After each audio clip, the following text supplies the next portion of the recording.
Hello friends, आज मैं आपको बताऊंगा रिपीट ब्रीडिंग के बारे में। यदि आपकी गाय भैंस बार बार रिपीट हो रही है, रिपीट का मतलब है कि यदि आपने कई बार यही करवा ली, यानी 5 बार 7 बार या 4 बार 3 बार कई बार यही करवा ली, कई बार यदि आपने नेचुरल गर्भाधान यदि आपकी गाय भैंस का करवा लिया, फिर भी यदि आपका पशु ठहर नहीं रहा है या गायब भी नहीं हो रहा है, तो उसके लिए आपको क्या देना चाहिए। क्योंकि मेरे पास बहुत इस तरह के कमेंट्स आ रहे थे, व्हाट्सएप पर मैसेज आ रहे थे कि हमारी जो गाय भैंस है सर बार बार रिपीट हो रही हैं, तो इसके लिए हमें क्या दें। एक और बताना चाहता हूँ कि मेरे चैनल पर रिपीट ब्रीडिंग के बारे में बहुत सी ऐसी वीडियो बनी हुई है, अलग अलग है। इस तरह की दवाओं के बारे में बताया गया है। यदि आपका पशु बार बार रिपीट हो रहा है तो कौन सी दवा का उपयोग करना चाहिए, वो भी आप जाकर के देख सकते हैं। या रिपीट ब्रीडिंग के अंदर कौन से ऐसे इंजेक्शनों का प्रयोग करना चाहिए। लेकिन आज की वीडियो के अंतर्गत आपको कंप्लीट, यदि आपको रिपीट ब्रीडिंग की शिकायत कैसे मिल रही है, क्या दिक्कत हो सकती है, क्या कारण है, उसका निवारण कैसे किया जाता है, कौन सी इस तरह की दवा देनी चाहिए, या यदि आप अपनी गाय भैंस का डिस्चार्ज यदि सही दे रहा है तो उसके बाद में आप उस कुछ इस तरह की एंटीबायोटिक्स का प्रयोग करके आप उसको आधा 1 घंटे बाद में एआई व नेचुरल करवा सकते हैं, जिससे भी कि आपका पशु गाभिन ठहर जाता है। उसके बारे में आज आपको बताया जाएगा। तो वीडियो को स्किप कर देखना, पूरा देखना। जो इस चैनल पर अभी नए आए हैं या पहली बार आप इस चैनल को देख रहे हैं तो पहले आप इस चैनल को सब्सक्राइब कर लें, साथ में बेल आइकन और ऑल वाला ऑप्शन दबाएं, क्योंकि इस चैनल पर आपको बहुत ही सही और सटीक जानकारी के साथ वीडियो दी जाती है। देखो, सबसे पहले तो मैं आपको बताना चाहता हूँ कि यदि आपका पशु बार बार रिपीट हो रहा है, यदि डिस्चार्ज यदि आपका पशु सही नहीं दे रहा है, तो ये देख लेना चाहिए इन्फेक्शन है। बहुत सी वीडियो में डिस्चार्ज का मतलब है कि यदि मटमेला दे रहा है, गाढ़ा दे रहा है, मवाद रूपी दे रहा है, तो साफ साफ सभी पशुपालकों को भी पता लग जाएगा और अपने डॉक्टर को भी पता लग जाएगा कि इसके अंदर इन्फेक्शन है। तो आप उसमें कुछ दवा रखवा लें, लगातार 3 दिन दवा रखवा लें या 4 से 5 दिन, और कुछ इस तरह इंट्रायूट्राइन टॉनिक दे दें। लेकिन इस तरह की दिक्कत से बचने के लिए क्या करें।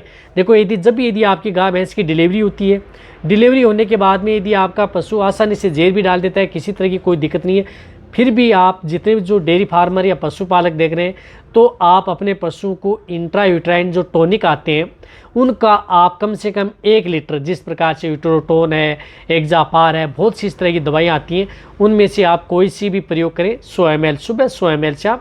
यदि बच्चा सही दिया है, जेर भी सही डाली है तो भी दे, ताकि आप अपने पशु की बच्चेदानी की सफाई अच्छी तरह से हो जाए।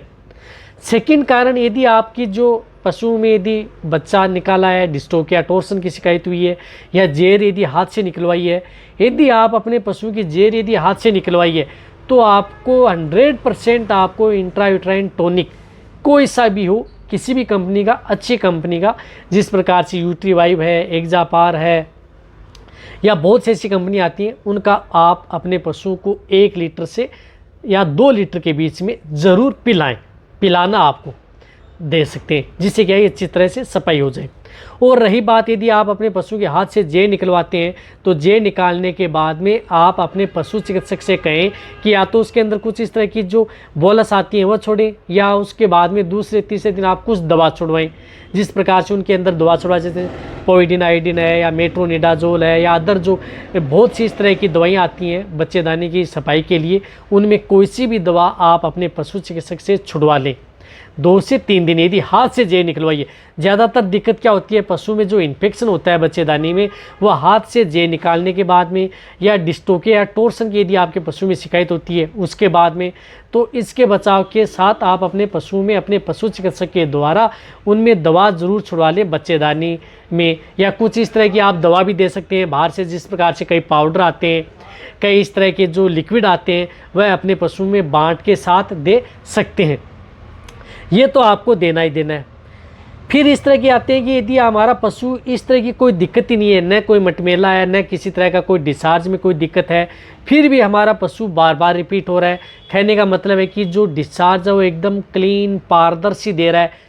तो ये ज़रूरी नहीं कि यदि आपका पशु डिस्चार्ज एकदम साफ पारदर्शी दे रहा है तो उसके अंदर किसी तरह का इन्फेक्शन नहीं हो सकता।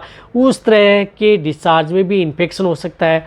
तो उसके बचाव के लिए भी आप उसे बच्चेदानी में कुछ इस तरह की दवा छुड़वाएं, या बाहर से आप कुछ इस तरह के जो इंजेक्शन है वह भी आप लगवा सकते हैं। उन इंजेक्शनों में से आप कुछ इस तरह की जो एंटीबायोटिक हैं, जो लॉन्ग एक्टिव एंटीबायोटिक है, जो 1 शॉट एंटीबायोटिक है, जिस प्रकार से oxytetracycline long active, enrofloxacin long active, इस तरह की एंटीबायोटिक प्रयोग कर सकते हैं। या आप 2 से 4 दिन आप कंटिन्यूटी देना चाहते हैं या ज़्यादा दिक्कत यदि आपके पशुओं के बच्चेदानी में है, तो अपने पशु चिकित्सक के द्वारा ये एंटीबायोटिक या जो सेफ्टी फॉर सोडियम अक्सनल अक्सेप्ट इंजेक्शन 1 ग्राम 100 ग्राम इस तरह के इंजेक्शन का प्रयोग आप 3 दिन से 4 दिन, जो एंटीबायोटिक आती है सेफ्टी फॉर सोडियम वो तो 3 दिन से 4 दिन तक प्रयोग करवा सकते हैं।